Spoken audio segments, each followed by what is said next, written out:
let's move that to the side real quick. You guys were not supposed to see that just yet.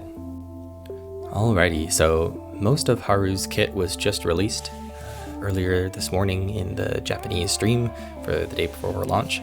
And I want to take a quick look. We'll know more about her kit. We didn't get to see any of the epiphanies just quite yet, but we did get to see all the cards in her starter and upgrade kit, as well as her ego skill. So we basically know what she's generally going to be doing. Obviously, there can be some strategies and some twists within her epiphanies, but I wanted to take a quick look. Some people threw Google Translate at this. I did not think it did a great job. Like, things were not perfectly clear, so I put it into Copilot and got slightly higher quality translations.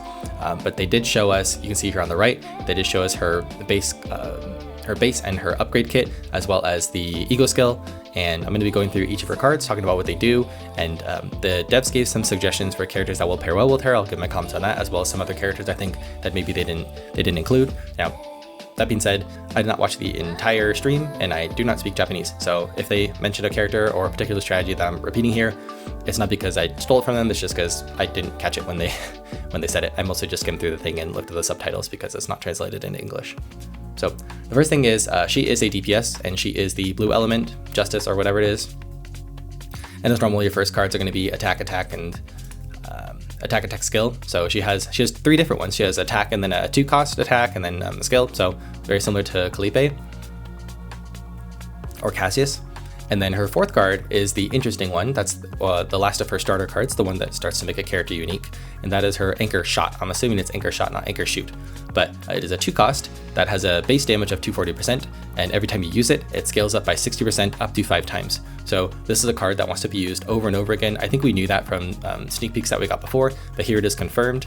Assuming no other upgrades from other cards, or not epiphanies, or from dupes and potentials and stuff like that. This is going to cap at 240% plus 300%, so that'll be 540%, which is a pretty sizable nuke for a 2-cost. You can compare that to some other cards and see that's pretty good, especially compared to like her 2-cost here. That's only 220%. So her base kit is revolving around her cycling through Anchor Shots as much as possible. It is expensive at a 2-cost, but it's worth it, and it's how she does most of her damage.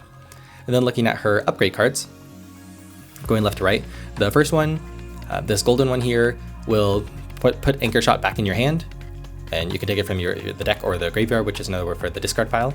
And so the 0-cost. Now, there might be some synergy with characters that like skills played, because this is basically a put the card in your hand type of skill, but I don't think that's what she wants, because she really needs some other things we'll talk about in a second. And then her next card, her 6th card, is a 2-cost that deals a nuke to all enemies, so it's an AoE, and if it hits only one enemy, it deals an extra 80% damage. This isn't that great in my opinion. She seems to be mostly single target focused. You can compare this to, again, her Anchor Shot that can hit up to like a 540% ratio with no upgrades. This one here, even if you hit a single enemy, that's going to be 180 plus 80 for also a 2-cost. So it just doesn't seem nearly as good of value. It maybe has value as the AoE. So she does decent AoE, but mostly single target. And then her last 2 cards are upgrades, or not upgrades, they are skills that buff your damage. So this one costs 1.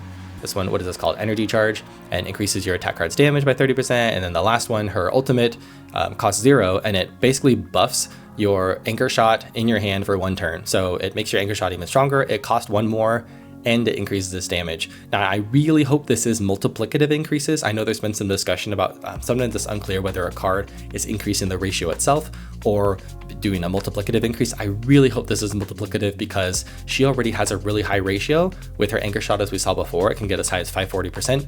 So if this is 540 plus 70%, that seems really underwhelming for an ultimate. I really hope this is multiplicative, but again, we just have to test. So both of these basically help her deal more damage, again with Anchor Shots.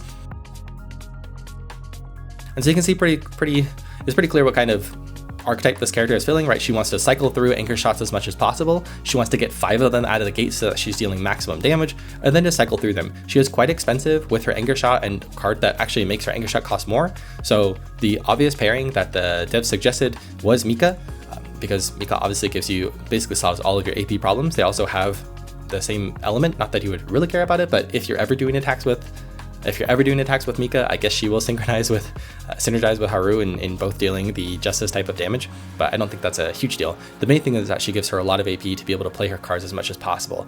And they also suggested Cassius as a good synergy as well, because Cassius is the master of, grabbing cards more from the deck, and with his Joker card, it allows you to go and retrieve a card so you can get Anchor Shot in your hand even faster and play it more often. With both of those supports on her, she is going to be playing a crap ton of Anchor Shots and doing a lot of single target damage. It might be a little bit of overkill, and the fact that she already has her Anchor Pointer that's going to be able to grab it for her in one deck cycle anyways. Cassius may be a little bit of overkill, but we'll just have to see. There might be playstyles in which you like both of them as supports, maybe playstyles in which you only want one or the other.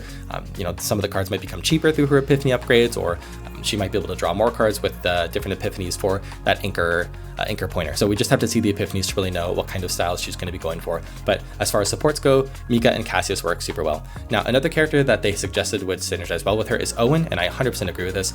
Owen, I'm the wrong character. Owen has a couple things going for him. The one detractor I would say is that Owen is mostly wanting to be his own DPS. He's not a super supportive character, and that's because his wind charge here, he has a similar type of mechanic where he wants to be playing wind charges as much as possible because they make his other attacks have multi-hits. But the cool thing is that one of his wind charge epiphanies, this one here, the wind charge 2, makes it so that when instead of upgrading his next attack card, it upgrades the next attack card to deal an additional hit.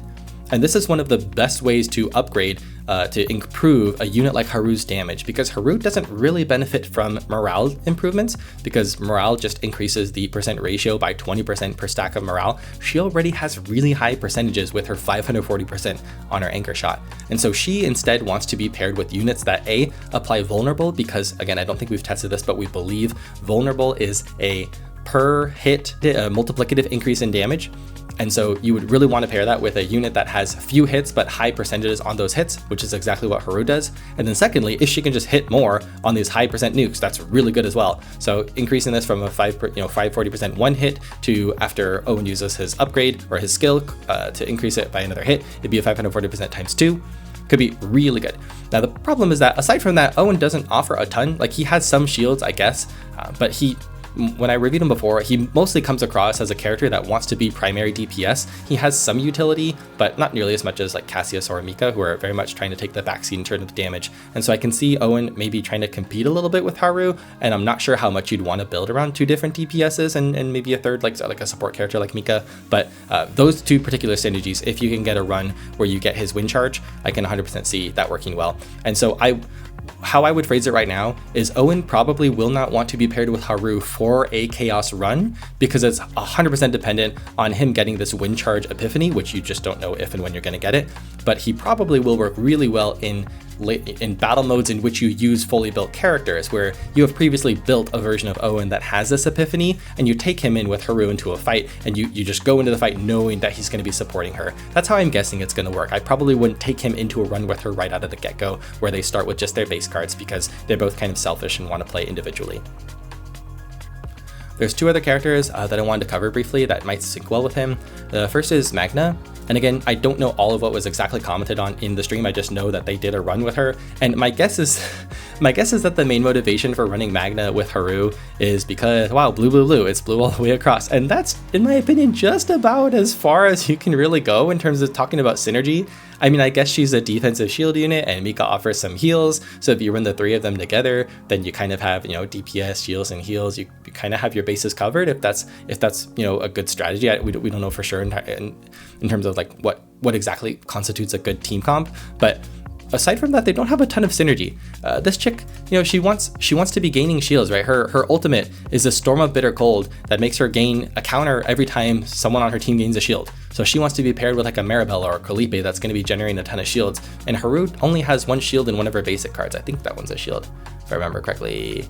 Yeah, she has only one of her basic cards, and I don't think Mika has any shields either. I think she's all heals, but don't quote me on that. So, if you play Magna, she's going to be mostly a defensive unit and not really gaining too much damage from her counters. It's kind of just being a purely defensive thing. So aside from, hey, they're all the cool element, they're all the same blue element, I don't see a ton of synergy there. Just because Magna's trying to gain shields and have tons of counter damage, and Haru's just trying to do her own thing in terms of grabbing her own cards. The other blue unit that's worth mentioning, actually not really worth mentioning, but worth covering briefly, is Beryl. Where's my girl Beryl? Beryl's also blue. Beryl's also wanting to be a DPS, kind of selfish. I probably wouldn't play them together. They're both wanting to deal these expensive 2-cost cards. There's no Celestial shenanigans going on here at all. I probably wouldn't do it. The only other unit that I maybe would mention as potentially good is Calliope, and that's because Calliope also has some Celestial shenanigans, so she can get her cards played if you play expensive cards, and Haru is very often going to want to be playing a 2-cost or a 3-cost anchor shot every turn, and so it is possible that Calliope could synergize really well with her because Calliope has 2 cards. Again, assuming her kit hasn't changed too much, she has 2 cards that are Celestial, which means they get played automatically when you play another card that costs 2 or more. And so she can get a ton of value off of Haru playing expensive cards, and we already know Haru likes to play 0-cost and 2-cost cards. The one other thing I wanted to mention is Haru's ego skill, which I wasn't super excited about it. It's 350%. This looks like it's single target, correct me if I'm wrong, but I think it's single target.